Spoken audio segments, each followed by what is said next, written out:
Pros bring something extra to every job. Now at the Home Depot, they also get something extra. Pro Extra, our free loyalty program built for pros just like you. Members earn perks with every dollar spent, like Pro Extra Dollars, a tool rental credit, and more. New members get $20 off their next in-store purchase of $200 or more just for signing up. Learn more at homedepot.com/Pro Extra. New year, more rewards, Pro Extra, only at the Home Depot. How doers get more done. Me, but also you. The Pharaoh fast forwards his favorite foreign film, Powder Donut. Okay, what's my line? The only line I see here on the script is get options based on your budget with the Name Your Price tool from Progressive. Oh man, that's a tongue twister, huh? I'm sorry, I'm gonna need a few more minutes. Bulbous Walrus, the Bulbous Walrus. The Name Your Price tool, only from Progressive. The owl ran afoul of the comatose coxswain. Progressive Casualty Insurance Company and affiliates. Price and coverage match limited by state law. Curated by Kohl's latest collection is now available in select stores and at Kohls.com. For a limited time, shop unexpected new favorites like reusable drinkware from Corksicle and fun arts and crafts from UV. Vormy's heatable plush toys are perfect for little ones. Homesick handcrafted candles are a great gift to make anyone feel at home. And who doesn't love sweet treats from Candy Club? Shop Curated by Kohl's for these digital need-to-know brands and more. Tap the banner now or visit Kohls.com. Look, my grandma shot me. Your grandma and grandpa shot you? My grandma.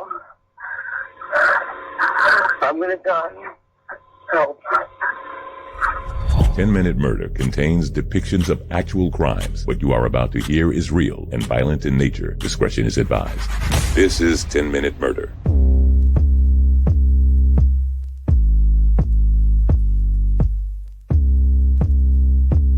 Welcome back to 10-Minute Murder, the brief and bingeable true crime podcast. My name is Joe. I'm the host, and I'm glad you're here today. And if you're new to the podcast, it would be fantastic if you subscribed. You'll get every episode as soon as it's released with no delay. The best part is you don't have to remember to search and download the show if you're subscribed. You just open whatever app you use to listen, and boom, there it is. Also, if you have Facebook, Instagram, or Twitter, you can click the links in the show notes and connect with me on any of those. When you do that, you'll see the visuals that go along with some of the episodes that we talk about. Plus, you can message me and let me know if there is a story that you'd like me to look into doing an episode about. Lastly, before we get going, if you enjoy 10-Minute Murder, it's a huge help to me and others if you rate and review the podcast.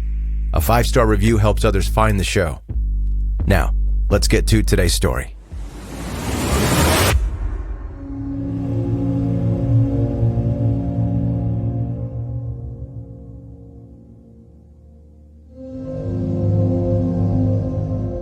In May of 2012, 17-year-old Johnathan Hoffman was living with his grandparents in their Michigan home. His sister was suffering from a brain cancer, and his parents moved to Arizona with her for medical treatment. Fred and Sandra Layne knew Johnathan had problems of his own, several brushes with law enforcement, and a close call after a drug overdose. Johnathan had been using K2, or spice, a synthetic marijuana. His grandparents ran a tight ship and were determined to help him clean up his life and graduate high school. He was on probation after being caught with drugs in his car, and as a part of that, he had to undergo regular drug testing. On the day that you're going to hear all about, he failed a drug test and was probably headed to jail. He wanted to run to his parents' house in Arizona, but Sandra Layne said no. She told her husband Fred to go walk the dog and retrieved the gun that he had no idea that she had bought and hidden in the house. She opened fire on her grandson, hitting him multiple times. Somehow, he was able to temporarily get away and call for help. 911, what's your emergency? Help, I've just been shot. Where? Who? I've just been shot. Where are you at? 6372 Brookview Lane. Brookview in what city? West Bloomfield. Okay, how did you get shot? Who shot you? My grandma shot me. Your grandma and grandpa shot you? My grandma. I'm gonna die. Help. Okay, we're gonna have to stay on the phone with me, okay, sir? I'm gonna get help on the way. Okay? Help. Where were you shot at? Where are you shot? Your chest? Yes. Are your grandparents still there? No. Where did they go? I don't know. Help. Okay, I know we got help on the way. I promise you that. Okay. You said it's in your chest. Yes. Okay. Did you get some kind of? Can you walk or are you sitting? I'm sitting. Okay. I don't want you to move. Okay. Just keep on breathing.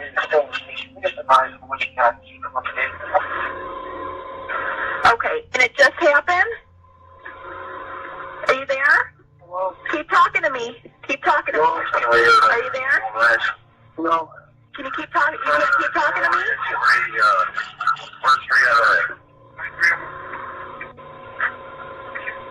Sir? Sir? Hello? Are you there?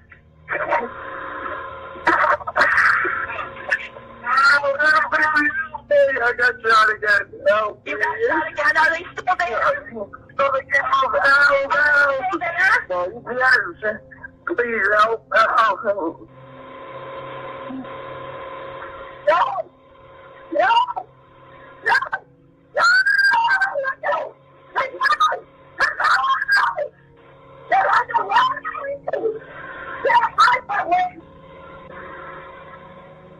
The Glock 17 that Layne used to kill her grandson holds 17 rounds.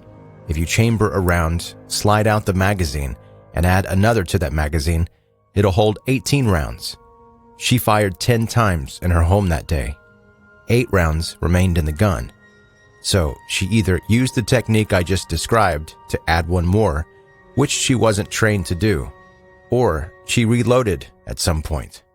He was hit once in the arm, once in the stomach, and 3 times in the chest. When police arrived, Layne walked toward them, pistol still in hand, telling them that she had just murdered her grandson. They arrested her, and she complained that the handcuffs were too tight. She complained that her blouse wasn't fitting comfortably. She complained that she was thirsty and wanted some water. Never once did she complain that she had been injured or hit in any way by her grandson. In court, on the witness stand, she did complain about that. And she was on the stand for about 2.5 hours today. She talked about the day of the shooting. She said Johnathan failed that drug test, did not want to go to jail, but wanted her car and $2,000 in cash. She said she was going to tell him no and armed herself to make sure he listened. So you walk into the loft, did you have a conversation with him? Yes.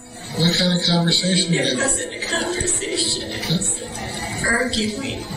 What is he saying to you? Swearing. He's yelling. Is he telling you he's taking the car?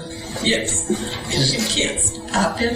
Sandra Layne says her grandson, 17-year-old Johnathan, then kicked her in the chest. Where did he kick you? Here. Did he strike you? In the head. And what happens? I shot the gun. How many times did you shoot the gun? I don't know. What happens when you shoot the gun? There's the struggle. He's running after me. And what are you doing? I'm running away. The 75-year-old grandmother, who never even told her husband she bought the gun, says she and Johnathan were just running around the condo, and then she went to the basement to hide. What are you trying to do? Get away. Stop him. When the jury deliberated the verdict, they played the 911 call for help by Johnathan Hoffman over and over and over. They heard that he was not attacking her, and that she was in fact stalking him throughout the home, firing at him. At any point, if she felt she was in danger, she could have just left. Here's the jury's decision, and then the parents of Johnathan after. Count 1, first-degree murder. Guilty of the lesser offense, second-degree murder. Count 2, possession of a firearm in the commission of a felony. Guilty of possession of a firearm in the commission of a felony. I'm just glad that she's put away and she can't do harm to anybody else. How would you have described Sandra Layne before all this? She was always a thorn in my side, to be very honest. She was very difficult, very meddlesome, very controlling, and I never liked her. She's devastated, as any 73-year-old woman might be. She's upset that the jury found her responsible and guilty for second-degree murder. Sandra Layne was trying to get me to send him back, and she said she would take good care of him, and she promised she would take good care of him and that he would be happy staying there with his friends and finishing out his last year of high school. And she never, ever once told me that there were issues. When we released John to her, first of all, it was very reluctantly on my part. I never wanted him to leave Arizona. Nobody knows that, but we had a situation with my daughter. She had a brain tumor, and we've had 4 surgeries, and we've been sort of tied up taking care of her, and we still are, and she's doing wonderfully well. Thank you very much under the circumstances, but I thought we should have stayed together as a family. And he thought otherwise. And to some extent, I think John was allowing us to focus our energies exclusively on Jessica. And prosecutors believe her mandatory minimum in prison will be 14 years. Without Johnathan Hoffman making that call to 911 while bleeding out, only the side of Sandra Layne would have been heard, and this story would have a much different ending.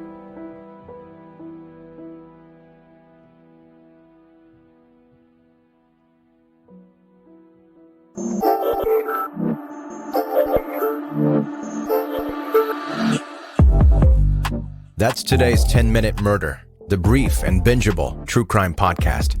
Thanks for listening to today's episode. If you enjoyed it, be sure you're subscribed so that you don't miss any episodes in the future.